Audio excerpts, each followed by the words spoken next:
Sir, കേരളത്തിലെ MSMEകൾ നേരിടുന്ന പ്രധാന പ്രശ്നമാണ് ഫണ്ട് സോഴ്സിങ്. ഒരു MSME സംരംഭത്തിൻ്റെ വിജയകരമായ നടത്തിപ്പിനും പ്രവർത്തനത്തിനും ഏതൊക്കെ രീതിയിലാണ് അവർക്ക് ഫണ്ട് സോഴ്സ് ചെയ്യാൻ സാധിക്കുന്നത്? ഓക്കെ, നമുക്ക് ഈ ഫണ്ടെന്ന് പറഞ്ഞു കഴിഞ്ഞാൽ സാധാരണഗതിയിൽ നമുക്ക് ഈ ലോകത്ത് ഇൻഡസ്ട്രി നടത്തുന്ന അല്ലെങ്കിൽ ബിസിനസ്സുകാരെ കഴിഞ്ഞും കൂടുതലാണ് ഇൻവെസ്റ്റേഴ്സ്. റൈറ്റ്.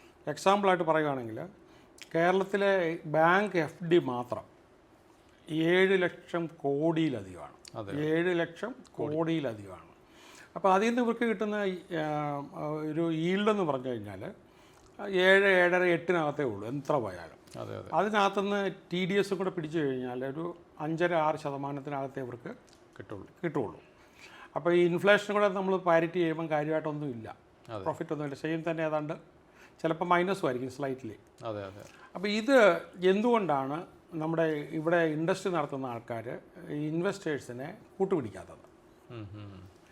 ഇപ്പം നമ്മുടെ ഈ ബ്ലേഡുകൾ അഥവാ ഫിനാൻഷ്യൽസ് നടത്തുന്ന ഒരുപാട് പേര് കഴിഞ്ഞ എൻ്റെ ഒരു 10-25 വർഷത്തിനകത്ത് എനിക്ക് പരിചയമുള്ള പല ആൾക്കാരും നടത്തിയത്. ഇപ്പോഴൊക്കെ അവർ കോടതിയിൽ 300-400 കേസുകളുണ്ട് ചെക്ക് ബൗൺസ് ചെയ്ത് കിടക്കുന്ന, തിരിച്ചെടുക്കാൻ പറ്റാതെ. അപ്പോൾ ശരിക്കും പറഞ്ഞാൽ അവരുടെ ലാഭമെല്ലാം അതിൽ പോയി. പിന്നെ അധ്വാനിച്ചത് വെറുതെ കഷ്ടം. പക്ഷേ ഇവർ നമ്മുടെ ഈ സമയം നഷ്ടപ്പെട്ടു. MSMEക്ക് വേണ്ടിയിട്ട് ഇവരെ കൊണ്ട് ഫണ്ട് ചെയ്യിക്കുകയാണെങ്കിൽ ഇപ്പം ഞാൻ ഫണ്ടിങ്ങിൻ്റെ ക്ലാസ് എന്ന് പറഞ്ഞാൽ 4 ദിവസം ഫുൾ ഡേ ഇരുന്നാണ് ഇത് ചെയ്യിക്കുന്നത്. ഫണ്ട് എടുക്കാനുള്ള എല്ലാ രീതികളും പഠിപ്പിച്ച് വളരെ വ്യക്തതയോടുകൂടി ഫണ്ട് എടുക്കാൻ ഉറപ്പായിട്ട് വന്നതിന് ശേഷമാണ് ക്ലാസ് കഴിഞ്ഞ് പോകുന്നത്. പക്ഷേ അത് കഴിഞ്ഞാൽ നമ്മൾ ചെയ്യേണ്ടതെന്ന് പറഞ്ഞാൽ നമുക്ക് ഗ്ലോബൽ ഫണ്ടിങ് ഉണ്ട്, നാഷണൽ ഫണ്ടിങ് ഉണ്ട്, ലോക്കൽ ഫണ്ടിങ് ആണ് കൈ എത്തുന്നിടത്ത് നിൽക്കുന്നത്. അപ്പം MSME എന്താ ചെയ്യണമെന്ന് വെച്ച് കഴിഞ്ഞാൽ അവരുടെ ഇൻഡസ്ട്രി അവർ ചെയ്യുന്ന പ്രസ്ഥാനത്തെ ഒന്ന് ബ്രാൻഡ് ചെയ്യണം നന്നായിട്ട്. അപ്പോൾ സിഗ്നിഫിക്കൻ്റ് ആയിട്ട് തോന്നണം. എന്നിട്ട് അതിനെ ഒരു നല്ലൊരു PR ആക്ടിവിറ്റിയും വേണം. അപ്പം ഈ ഒരു സംഭവത്തിൽ ഫണ്ട് ചെയ്യാൻ ആൾക്കാർ താല്പര്യം ഇങ്ങോട്ട് കാണിക്കും. അപ്പോൾ നല്ല റെസ്റ്റോറൻറ്റ് നടത്തിക്കൊണ്ടിരിക്കുന്ന നല്ല ഭക്ഷണമൊക്കെ കഴിച്ചിട്ട് ഇപ്പോൾ ചില ആൾക്കാർ ഭാര്യ ഭർത്താവൊക്കെ വന്നതിന് ശേഷം ഞങ്ങൾ ഫണ്ട് ചെയ്താൽ നമ്മളെ ഈ ബിസിനസ്സിൽ കൂട്ടുമോ എന്ന് ചോദിക്കുന്ന ഒരുപാട് കേസസ് ഉണ്ട്. അപ്പോൾ എന്ത് സർവീസാണ് നമ്മൾ കൊടുക്കുന്നതെങ്കിൽ അത് എക്സ്ട്രീംലി ഗുഡായിട്ട് കൊടുക്കുക, തീർച്ചയായിട്ടും സിഗ്നിഫിക്കൻ്റ് ആയിട്ട്. അത് കാണുമ്പം തന്നെ ഈ ഫണ്ടേഴ്സ് ചിലർ ഇങ്ങോട്ട് വരും. അതുകൂടാതെ പിന്നൊരു കാര്യം ചെയ്യാമെന്ന് പറഞ്ഞാൽ ആദ്യം ഒന്നെങ്കിൽ ഫണ്ടിങ് അറിയാവുന്ന ആരെങ്കിലും അടുത്ത് പോയി പഠിക്കണം. അതല്ലെങ്കിൽ ഞാൻ പഠിപ്പിക്കുകയാണെങ്കിൽ എനിക്ക് 4 days ഫുള്ളായിട്ട് വരണം. 1 ഡേയിലൊക്കെ നടത്തുമ്പോഴത്തേക്കെന്ന് പറഞ്ഞാൽ ഇതിനെക്കുറിച്ചൊന്ന് മനസ്സിലാക്കാനുള്ളതാണ്. 300-ലധികം ഫണ്ടുകളുണ്ട്. അപ്പോൾ ഞാൻ പഠിപ്പിക്കുമ്പോൾ എപ്പോഴും ഈ ഫണ്ടിങ് സോഴ്സസാണ് ആദ്യം. ഫണ്ടിങ് സോഴ്സസ് തന്നെ 300-ലധികം ഫണ്ടുകൾ. അതിലേതാണോ നമുക്ക് ചേർത്ത് ഇസ്ലാമിക് ഫണ്ടൊക്കെ നല്ല ഉഗ്രം ഫണ്ടിങ് ഉണ്ട്. കാരണം ഈ ഇസ്ലാമിക് വേൾഡിലാണല്ലോ ഈ കച്ചവടം പണ്ട് മുതലേ അറബികളുടെ കാലം മുതലേ സിൽക്ക് റൂട്ടൊക്കെ വഴി ചെയ്യുമ്പോഴെല്ലാം അവരാണല്ലോ ചെയ്യുന്നത്. അപ്പോൾ അവർ ഡെവലപ്പ് ചെയ്ത ഒരുപാട് ഇൻസ്ട്രുമെൻറ്റ്സ് ഉണ്ട്. അപ്പോൾ അത് ലാഭവിഹിതം കൊടുത്തോണ്ടുള്ളതാണ്. അപ്പോൾ ഇൻട്രസ്റ്റ് ഒന്നുമല്ല. അപ്പോൾ നല്ല മെത്തേഡുകൾ ഒരുപാടുണ്ട്. പേര് അറബി പറയുന്നു എന്നുള്ളത് മാത്രമേ ഉള്ളൂ. അപ്പോൾ അതുപോലെ തന്നെ പിന്നെ നമുക്ക് ഇവിടെ കിട്ടുന്ന ഫണ്ടുകൾ, പിന്നെ ഏഞ്ചൽ ഫണ്ട്സിനെ വളരെ ലോക്കലൈസ് ചെയ്ത് നമുക്ക് ചെയ്യാം. പിന്നെ പ്രൈവറ്റ് ഇക്വിറ്റി. ഈ പ്രൈവറ്റ് ഇക്വിറ്റി ഏഞ്ചൽ ഫണ്ടിങ്ങിൻ്റെ ഒരു പ്രത്യേകത എന്ന് പറഞ്ഞാൽ നമുക്ക് ഈ ഫണ്ട് എടുക്കുമ്പോൾ ഉള്ളതിൻ്റെ ഒരു സീക്രട്ട്, ആ ഫണ്ടിങ്ങിനകത്തോടെ നമുക്ക് ഫണ്ട് ഇങ്ങോട്ട് കിട്ടി. ഫോർ എക്സാമ്പിൾ ഒരു 3 കോടി ഫണ്ട് കിട്ടി. 3 കോടി ഫണ്ട് ഇട്ട ആൾ വെറുതെ ഇരിക്കത്തില്ലല്ലോ. അയാൾ എല്ലാ വിധത്തിലും നമ്മളെ സപ്പോർട്ട് ചെയ്യും. ഫണ്ട് എടുക്കുമ്പോൾ 1 കോടി 50 ലക്ഷം എടുത്താലും ശരി, ഈ ഫണ്ട് എടുക്കുമ്പം ഈ ഫണ്ട് എടുത്ത ആൾ അയാളുടെ കണക്ഷൻസ്, അയാളുടെ ബന്ധങ്ങളെല്ലാം നമുക്ക് ഇത് വിജയിപ്പിക്കാനായിട്ട് അവർ സപ്പോർട്ട് ചെയ്യും ഉറപ്പായിട്ടും. അപ്പോൾ നമ്മുടെ ബ്രദർ പോലും ഇങ്ങനെ നിൽക്കത്തില്ല, പക്ഷേ ഫണ്ടർ നമ്മുടെ കൂടെ നിൽക്കുക. അതാണ് ഫണ്ടിങ്ങിൻ്റെ രഹസ്യം.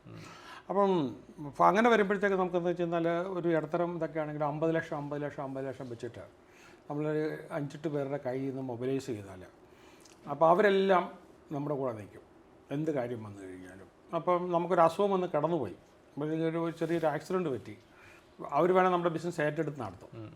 അപ്പോൾ ഫണ്ടിങ് നമുക്കൊരു വലിയ മെത്തേഡാണ്. പിന്നെ നമ്മൾ ചെറുതാകാൻ നോക്കരുത്.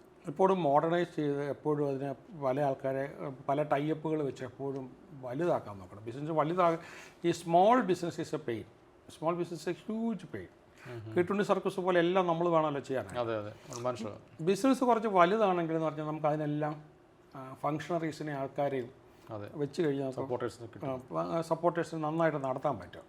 അപ്പോൾ ബിസിനസ് എപ്പോഴും അപ്പോൾ അത് നമുക്ക് ചെയ്യേണ്ടത് റിസ്ക് ഉണ്ടാകാതിരിക്കാൻ വേണ്ടി നമ്മൾ അതിനെക്കുറിച്ച് പഠിക്കണം.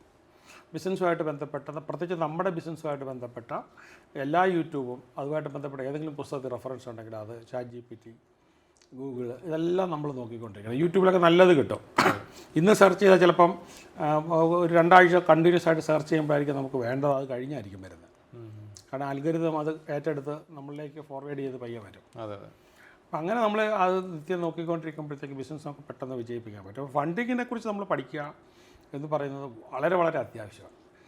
അപ്പോൾ നമുക്ക് റിസ്ക് ഇല്ലാതെ ഫണ്ട് ഇഷ്ടം പോലെ കിട്ടാനുണ്ട്. അപ്പം ഈ ഏഞ്ചൽ ഫണ്ടിൻ്റെയോ അല്ലെങ്കിൽ ഈ പ്രൈവറ്റ് ഇക്വിറ്റിയുടെയോ രൂപഭേദങ്ങൾ നമുക്ക് പല വിധത്തിലായിട്ട് എടുത്ത് ചെയ്യാം. പിന്നെ എന്താ വെച്ചാൽ നമുക്ക് ഈ ഫണ്ടിങ്ങിൻ്റെ ഒരു സോഴ്സ് എന്ന് പറഞ്ഞാൽ നമ്മൾ കയറ്റി അയക്കുന്ന വസ്തുക്കളൊക്കെ ആണെങ്കിൽ 10-15 വർഷത്തേക്കൊക്കെ നമുക്ക് കോൺട്രാക്റ്റും കിട്ടും, വിത്ത് മണിയും കിട്ടും.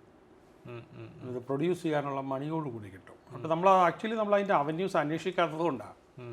അന്വേഷിച്ച് ഇറങ്ങുമ്പോഴത്തേക്കും വളരെ എളുപ്പമാണ്.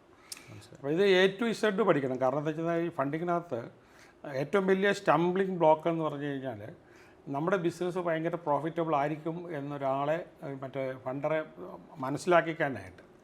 അപ്പോൾ ആദ്യമേ ഫണ്ടർ ചോദിക്കുന്നത് മാർക്കറ്റ് റിസർച്ച് ഉണ്ടോ എന്നുള്ളതായിരിക്കും. അപ്പോൾ നമ്മൾ മാർക്കറ്റ് റിസർച്ച് അപ്പോൾ അത് നമ്മളിവിടെ ഹെൽപ്പ് ചെയ്യുന്നുണ്ട്.